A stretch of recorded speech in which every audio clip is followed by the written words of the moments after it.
তাহলে আমার ভাইরা একটু লক্ষ্য করেন, আল্লাহ তাআলা যে আয়াতের মধ্যে বললেন যে চূড়ান্ত বিপদে পড়ে কেউ যদি আমি আল্লাহকে ডাকে, আমি আল্লাহর কাছে চাই, আমি আল্লাহকে ভয় করে, ওই বিপদ থেকে বের করার রাস্তা আমি আল্লাহ বের করে দেই।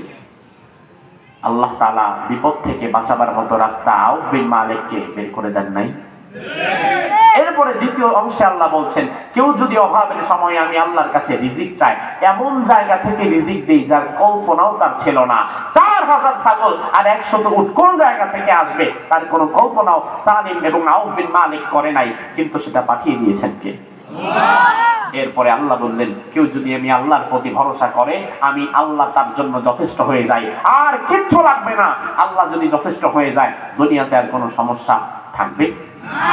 আমাদের আর কোনো সমস্যা থাকবে না। এজন্য আলোচনার সর্বশেষ অংশ আমরা শেষ করে দিচ্ছি। তার আগে আমি আপনাদের কাছ থেকে একটু সবকটা নিয়ে যেতে চাই।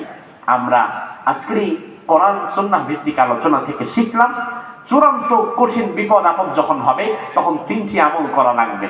জোরে কোন কয়টা আমল?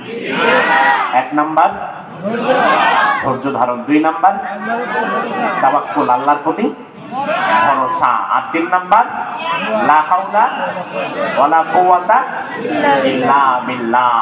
এই 3টি আমল যেন আমরা করতে পারি, আল্লাহ তাআলা তৌফিক দান করুক, বলি আমিন। হাযা মা ইনদি ওয়াল ইলমু ইনদাল্লাহ আলাইহি তাওয়াক্কালতু ওয়া ইলাইহি উনীব। আমরা ইনশাআল্লাহ মুনাজাত করে একসঙ্গে বিদায় নেব ইনশাআল্লাহ। আপনারা দুরূদ শরীফ পড়েন একবার।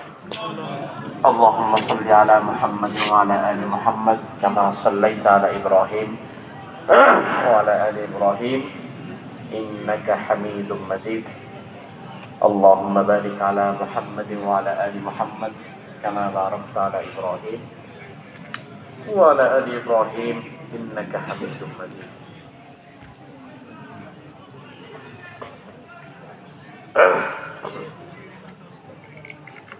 আমরা ইনশাআল্লাহ সবার জন্য দোয়া করব। এই মাহফিল যারা আয়োজন করেছেন, এই জায়গাগুলো থেকে যারা বিদায় হয়ে গিয়েছেন, সবার জন্য দোয়া হবে ইনশাআল্লাহ। আল্লাহুম্মা আমিন।